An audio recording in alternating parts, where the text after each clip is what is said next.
मुंबईला काय चालायला काय मराठी माणूसच जास्त आहे. यांनी येऊन आमच्या मुंबईचं वाटोळं केलंय, सगळे गर्दी केली आहे. गटारीकडेला जागा सोडण्याची सगळी झोपडी बांधून. त्यांना काय करायचं आहे आपल्याला?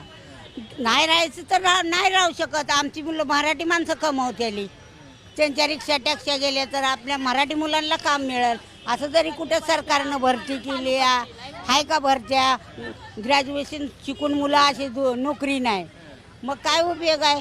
ही गेली तर उलट मी म्हणते मोमादेवीने आमची माणसं पिढा घालवली.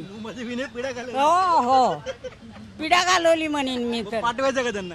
जाऊ द्या ना, त्यांची इच्छा असेल तर. आपण तर पाठवत नाही. आपल्या महाराष्ट्रीयन माणसं आपली भावनिक असतात आणि त्याच्यामुळं कोणीतरी कमवून खातोय म्हणून सगळी इथं समावेश करून घेतली आहे ती.